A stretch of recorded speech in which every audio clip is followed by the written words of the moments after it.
अस्सलाम वालेकुम dear friend. आज का हमारा टॉपिक जो है वो है रिप्रोडक्शन। कि रिप्रोडक्शन क्या चीज़ होती है। उर्दू में हम इसे कहते हैं अफजाइश नस्ल। आप देखते हैं कि बायोलॉजी के लिहाज से रिप्रोडक्शन क्या चीज़ होती है। वो कहते हैं कि रिप्रोडक्शन जो है basic properties of all living organism. ये हमारे पास तमाम जिंदा जानदार चीज़ें जो होते हैं उनकी बेसिक प्रॉपर्टीज होती है, बेसिक खसूसियात होती है। कौन सी खसूसियात होती है?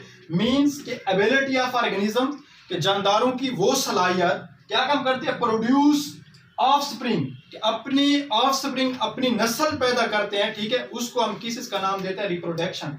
Mean ability of organism to produce their offspring, अपनी क्या काम करना? नस्ल पैदा करने की सलाहियत को, जानदारों के अंदर जो नस्ल पैदा करने की सलाहियत होती है उसे किस इसका नाम देते हैं? रिप्रोडक्शन का नाम देते हैं। देखिए रिप्रोडक्शन में वो कहता है कि it is needed for the continuity of species. Reproduction क्यों जरूरी होती है, किस लिए जरूरी होती है? देखिए वो कहता है कि इसलिए जरूरी होती है कि एक जानदार जो होती है अपनी जो स्पीशीज वगैरह जो होती है, अपनी नस्ल जो होती है उसको कंटिन्यू रखने के लिए, उसको जारी रखने के लिए। मिसाल के तौर पर अगर रिप्रोडक्शन का प्रोसेस स्टॉप हो जाए तो नस्ल जो होती है वो नस्ल दर नस्ल सिस्टम जो होता है वो भी खत्म हो जाता है।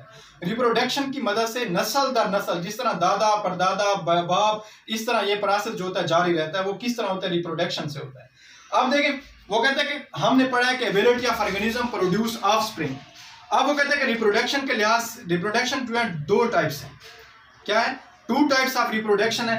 एक को हमने नाम दिया सेक्सुअल रिप्रोडक्शन का नाम देते हैं, दूसरे को एसेक्सुअल रिप्रोडक्शन। देखें एसेक्सुअल रिप्रोडक्शन क्या चीज है। वो कहते हैं the type of reproduction, reproduction की अफजाइश नस्ल की वो किस्म in which union of gametes are not involve. हमारे पास देखें रिप्रोडक्शन हमने पढ़ा है कि किस तरह होती है कि मेल और फीमेल कंबाइन होते हैं तो रिप्रोडक्शन होती है। अब हमारे पास ये एसेक्सुअल रिप्रोडक्शन वो टाइप्स है जिसमें मेल और फीमेल की कॉम्बिनेशन नहीं होती। वो मीन कहता है कि यूनियन ऑफ गेमीट्स जो होते हैं नॉट इन्वॉल्व, इनमें नहीं होती। इनमें वो कहता है कि सिर्फ ओनली वन पेरेंट्स, एक ही पेरेंट्स जो होता है वो क्या काम करता है? रिप्रोडक्शन करता है। इसको हम किस का नाम देते हैं? एसेक्सुअल का रिप्रोडक्शन, एसेक्सुअल रिप्रोडक्शन का नाम देते हैं। मीन्स कि हमारे पास क्या चीज होते हैं? हमने पढ़ा है कि एक जानदार है जिसको हमने नाम दिया प्लानेरिया का। वो क्या काम करता है? रिप्रोडक्शन करता है। और ये सेक्सुअल रिप्रोडक्शन उसके अंदर होती है। किस तरह होती है कि वो कहते हैं कि जब ये क्या हो जाता है? मेच्योर हो जाता है, बिल्कुल जवान हो जाता है।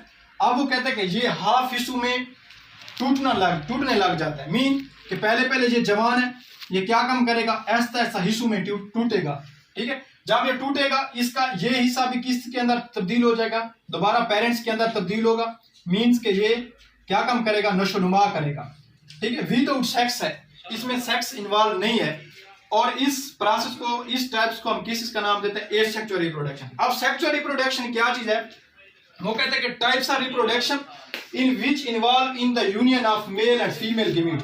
इसमें हमारे पास मेल के स्पर्म और फीमेल्स के ओवल जो होते हैं, एग्स जो होते हैं, कंबाइन होते हैं। तो इससे हमारे पास क्या पैदा होती है? रिप्रोडक्शन जो होती है उसको सेक्सुअल रिप्रोडक्शन कहते हैं। वो कहते हैं कि it occur with in sex, ये सेक्स के लिहाज से होते हैं। मीन्स के मेल्स और फीमेल कंबाइन होते हैं, इनसे क्या चीज होती है? रिप्रोडक्शन होती है, इनसे ऑफस्प्रिंग जो होती है तैयार होती है। अब वो कहते हैं कि इसमें वेरिएशंस नहीं होती एसेक्सुअल के अंदर, और इसमें वेरिएशन जो होती है वो मौजूद होती है। ठीक है, अब मिसाल के तौर पर सेक्सुअल रिप्रोडक्शन किस तरह है कि ये हमारे पास मेल गेमीट्स हैं। ठीक है, स्पर्म का हमने नाम दिया है। ये हमारे पास फीमेल गेमीट्स हैं जिसको हमने किस का नाम दिया? एग का नाम दिया। अब वो कहते हैं कि ये हमारे पास क्या होंगे? कंबाइन होंगे, इनकी कॉम्बिनेशन होगी सेक्सुअल के अंदर। तो हमारे पास क्या होगी? एक नई ऑफस्प्रिंग जो होगी वो क्या होगी? तैयार होगी। इंशाल्लाह नेक्स्ट लेक्चर के अंदर हम आपको एसेक्सुअल और सेक्सुअल को डिटेल के साथ बताएंगे कि एसेक्सुअल में कौन कौन से जानदार आते हैं, सेक्सुअल में कौन कौन से जानदार आते हैं। नेक्स्ट आने वाला लेक्चर जो है सिर्फ सेक्सुअल और एसेक्सुअल के बारे में होगा इंशाल्लाह।